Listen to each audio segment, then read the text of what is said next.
सद्गुरु कहते हैं आदमी का दुख का कारण क्या है? मोह।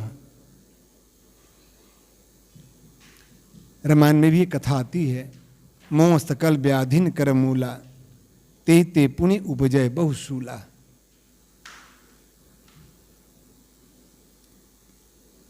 जीवन में जितने भी दुख मिलते हैं मोह के कारण है,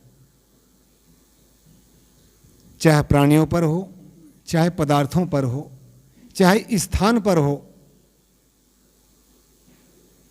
चिपकाहट की 3 जगह है, मोह के 3 जगह है, या तो प्राणी, या तो पदार्थ, या तो स्थान।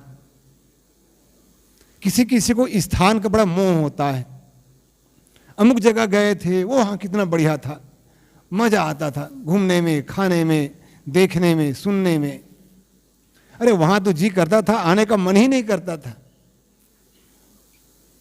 जहां रह रहे हो निकलना पड़ेगा, नहीं चाहने पर भी चलना पड़ेगा, जिसे त्याग कर हाथ मलना पड़ेगा, वहां मन फंसाना महा मोड़ता है।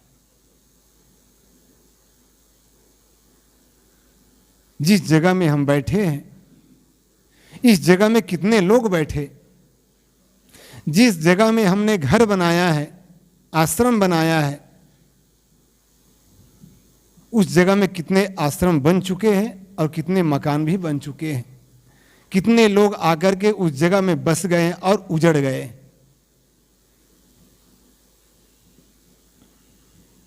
सहज दिखते हैं आप। जिस गाड़ी को आप नई नई गाड़ी जब खरीदते हैं, उस गाड़ी को बेच देते हैं, फिर कोई दूसरा ले लेता है, वो कुछ दिन चलाता है, फिर वो बेच देता है। एक गाड़ी 2-4 लोगों के हाथ में चली जाती है।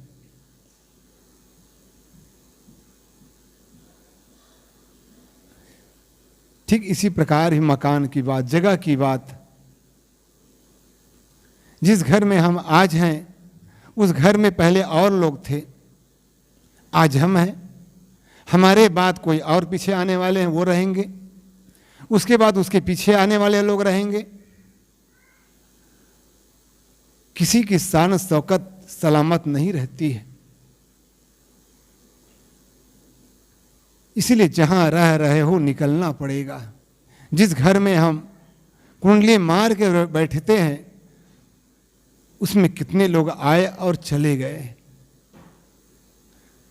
हम तुम क्या कितने महारथी, इस दुनिया में आकर चले गए। बड़े बड़े महारथी आए, वीर आए, धनवान आए, गुणवान आए, बुद्धिमान आए, बलवान आए। लेकिन किसका क्या रह गया?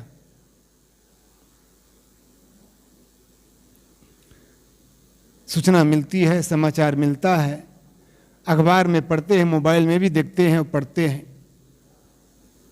बस आदमी चलते चलते चला गया, सोते सोते सो गया,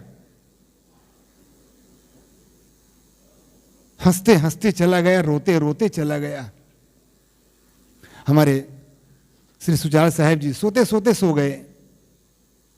सोए थे, कहीं से मिल करके आए, कोई भगत से, भगत यहाँ से मिल करके आए, थक गए, बिस्तर में सोए थे। घर की जो माता जी उसके रूम में दाल और रोटी रख दी थी। आधा घंटे के बाद देखी साहब अभी तक सोए हुए, हो सकता ज़्यादा थक गए होंगे, गर्मी से आए हैं, थके होंगे। फिर आधा घंटे के बाद देखी फिर साहब सोए हैं। जब अपने पति को कही कि जाओ जी देखो साहब जी अभी तक सोए हैं, दाल रोटी रखी है, अभी तक खाए नहीं है, तो देखा तो साहब सोते ही सो गए, सदैव के लिए सो गए। न बीपी था, ना शुगर था, ना कुछ था। चलते चलते श्वास रुक गई। न धनवान लगता है, न गुणवान लगता है, न बलवान लगता है। मौत के आगे सब नतमस्तक हो जाते हैं। मुझे कहानी जोक से याद आ गया। 2 दोस्त आपस में चर्चा कर रहे थे, यार जानते हो हमारे पिताजी के सामने सब सिर झुकाते हैं, हमारे पिताजी के सामने सब सिर झुकाते हैं। वाह वाह, क्या तुम्हारे पिताजी भगवान है क्या? जो तुम्हारे पिताजी के सामने सब सिर झुकाते, अरे यार हमारे पिताजी भगवान नहीं है, हमारे पिताजी नाई हैं, नाई। हमारे पिताजी नाई हैं, वो सबका बाल बनाता है, सबका दाढ़ी बनाता है, तो जो भी दाढ़ी बनाने आता है सब सिर झुकाते हैं। तो दूसरा गप्पी क्या कहता है, अरे जानते हो हमारे पिताजी के सामने कोई आगे नहीं बैठ सकता है, हमारे पिताजी के सामने कोई आगे नहीं बैठ सकता है। वो कैसे, अरे यार हमारे पिताजी रिक्शा चलाते हैं ना, रिक्शा के आगे जो भी बैठता है पीछे ही बैठता है। कोई रिक्शा चलाने वाले के आगे कोई बैठता है क्या? रिक्शा चलाने वाले के आगे कोई बैठता ही नहीं है, जो भी बैठता है पीछे बैठता है। तो गप्पी कहता है हमारे पिताजी के सामने कोई आगे नहीं बैठता है, और दूसरा कहता है हमारे पिताजी के सामने सब सिर झुकाते हैं। हम सबको भी एक दिन उस मौत के सामने सिर झुकाना पड़ेगा, वहां किसी का बहाना नहीं चलता है। इसलिए करना क्या है, जीवन इतना अनमोल है, अब इतना सरल है, व्याख्या करें तो बहुत छोटा है, बहुत छोटा है, बहुत सरल जीवन है, लेकिन हम अपने जीवन को बहुत कठिन बना दिए हैं, बहुत जटिल बना दिए हैं। इसलिए कभी कभी लगता है, कभी क्या अधिकतम लगता है कि यार जीवन जीना बड़ा कठिन है, बहुत दुख है। जीवन न कठिन है न सरल है, जीवन बहुत सहज है, लेकिन कब, जब हमारा मन वक्र रहित हो। बांसुरी सब देखे होंगे, बांसुरी में गांठ नहीं होती है, और दूसरा उसके आगे उसके पीठ में छेद होती है, बहुत सी छेद होती है, लेकिन बांसुरी में बहुत बड़ा गुण है, उसके पीठ में छेद है, और उसको छेद कैसे किया जाता है, गरम लोहे से किया जाता है, अधिकतम गरम लोहे से उसको उसमें छेद किया जाता है। ठंडा लोहा से किया जाएगा तो बांसुरी छेद करते करते फट जाएगा, इसलिए उसको गरम लोहा से छेद किया जाता है। और उसमें जो गांठें होती है उस गांठ को निकाल दिया जाता है। वैसे बांसुरी ऑटोमेटिक नहीं बजती है, उसको बजाना पड़ता है, लेकिन जब बांसुरी बजती है तो बड़ा मीठी बजती है, सबके मन को मोह लेती है, सबके कान को खड़े कर देती है। बांसुरी में गुण है, उसमें कई छेद होते हुए पर भी जब बोलती, जब आवाज निकालती है तो बड़ा मीठी आवाज निकालती है। अर्थात सारे दुख को सह करके भी, पीड़ा सह करके भी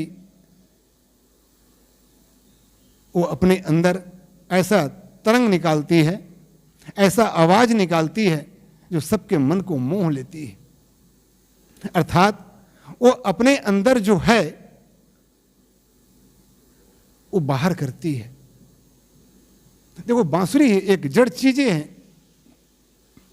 एक पेड़ के पास जाइए, वो क्या देता है, वो छाया देती है, वो फल देता है, वो फूल देता है, फूलों में खुशबू होती है, फलों में रस होता है, और पेड़ से छाया मिलती, शीतलता मिलती है। एक मुझे कहानी याद आती है, एक माँ भूखी थी, उसको भूख लगी थी, उस पेड़ में आम के फल लगे हुए थे। उस माता ने देखा भूख लगी है, 2-4 आम मिल जाए तो मैं अपनी भूख को मिटा लूं। उन्होंने एक पत्थर उठाया और उस आम के पेड़ में दे मारा।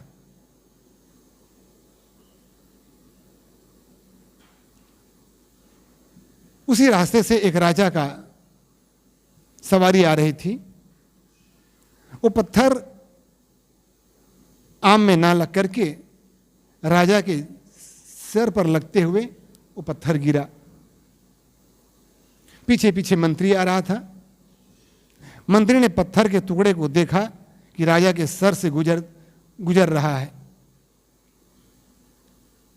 देखा, उस पत्थर को उठाया और पत्थर मारने वाले को देखा कि एक बुढ़िया, एक माँ, इसी ने पत्थर चलाया है। उन्हें उस माँ के पास जा करके कहा, माता जी तूने पत्थर क्यों चलाया? चलो तुम्हें राजा के पास जाना पड़ेगा।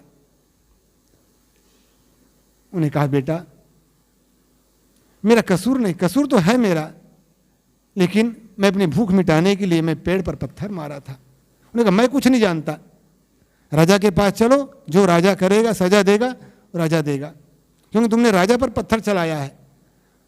थोड़ा से बच गया, राजा के सर पर पत्थर लग जाता तब क्या होता जानते हो? तुमने इस बात को सोचा नहीं, देखा नहीं, राजा उधर से आ रहा है, तुमने पत्थर चला दिया। वह मंत्री उस माता जी को राजा के पास ले गया। उन्होंने कहा, हुजूर ये बुढ़िया ने पत्थर चलाया है, और हुजूर ये तो गनीमत की बात है कि आपका सर बच गया, वरना पत्थर से फूट जाता है।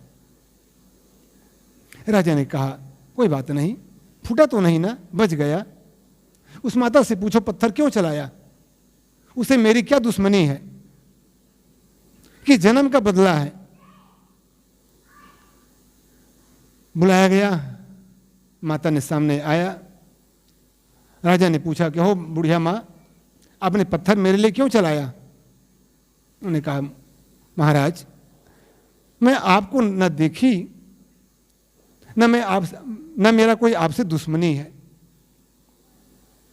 तो उन्होंने कहा, मैं तो पत्थर इस आम के पेड़ में चला रहा था, मुझे भूख लगी थी, इसलिए अपनी भूख मिटाने के लिए मैंने आम के पेड़ में पत्थर चलाया। लेकिन पत्थर, आम तो नहीं गिरा, बल्कि वो पत्थर आप तक पहुंच गया, और भगवान की ये दुआ थी, मालिक की कृपा थी, आपको पत्थर से लगा भी नहीं, बच गए, आप भी बच गए। लेकिन मैं अपनी भूख मिटाने के लिए आम के पेड़ में पत्थर मारा था। क्या आम गिरा? उन्होंने कहा, आम तो नहीं गिरा। उन्होंने कहा, मंत्री से बुला करके कहा, मंत्री माँ का कोई कसूर नहीं है, वो अपनी भूख मिटाने के लिए इस पेड़ पर पत्थर मारा था। ऐसा करो, जाओ इस माता जी को ले जाओ और इसका पेट इतना इसको खिला पिला देना, इसका पेट भर जाए, और 2-4 महीने के लिए इसको और कुछ दे देना, दाल चावल दे देना, ताकि माता जी को कहीं भीख मांगना ना पड़े और इतना मेहनत ना करना पड़े। इसका पेट तो पूरा भर दीजिए और 2-4 महीना इसे खाने पीने के लिए और दाल चावल दे दीजिए, आटा दे दीजिए। उन्होंने कहा, हुजूर इन्होंने आप पर पत्थर चलाया और आप इस पर दया कर रहे हैं। उन्होंने कहा, मंत्री ये मुझे मारने के लिए नहीं, बल्कि अपना भूख मिटाने के लिए इन्होंने आम के पेड़ पर पत्थर चलाया, इसका कोई कसूर नहीं था। जब एक पेड़ पे पत्थर मारने से वो पेड़ जब फल दे सकता है, वो तो जड़ चीज है, तो मैं तो चेतन हूं, मैं तो राजा हूं, मैं तो समझदार हूं, मैं तो इंसान हूं। जब आदमी एक घड़ा खरीदता है, उसको भी ठोंक बजा लेता है, तब घड़ा खरीदता है। 10 रुपये का घड़ा है, 20 रुपये का घड़ा है, उसको भी ठोंक बजा लेता है, तब वो घड़ा को खरीदता है। जब एक पेड़ पर पत्थर मारने से जब पेड़ फल दे सकता है, तो मैं तो राजा हूं, अब मुझे मारा भी नहीं, और मेरा धर्म है, मेरा कर्म है कि किसी दिन दुखियों का सहायता करना। ये माता भूखी है, इसका पेट भरना जरूरी है, इसलिए जाओ इसकी व्यवस्था करो और इसको पेट भर भोजन दो, और 2-4 महीने के लिए भी और इसकी झोली को भर दो। तो यह करुणा। इसलिए मैं शुरू में कहा रहा था कि आदमी का जीवन बहुत सरल है, लेकिन हम अपने जीवन को इतना जटिल बना लिए हैं, इतना कठिन बना लिए हैं। क्यों बना लिए हैं? क्योंकि हमारे अंदर अहंकार है, हमारे अंदर मोह है, हमारे अंदर द्वेष है, हमारे अंदर ईर्ष्या है, वक्रता है। यदि ये हमारी वक्रता मिट जाए, हमारा दोष मिट जाए, हमारा कलमश मिट जाए तो आदमी का जीवन बहुत सरल है। इसलिए साहब कहते हैं, गुरु देते हैं दिल से दुआएं, माया से कोई मोह न करे। इसलिए जितने भी जीवन में दुख मिलता है हमारे दोस्त से मिलता है, और दोस्त क्या है? वही हमारे मन का मैल है। इसलिए प्रयास यही करना है। ग्रंथ यही सिखाते हैं, संत यही बताते हैं, सत्संग यही बताता है कि अपने अपने दोष को, अपने अपने बुराइयों को यदि मिटाते हैं तो सचमुच में हमारा जीवन बहुत सरल हो जाएगा, सहज हो जाएगा। इस पर और भी हमारे पूज्य संतों के विचार सुनने हैं, इसलिए ज़्यादा न कहते हुए यहीं पर अपनी वाणी को विराम देता हूँ। हमारे बीच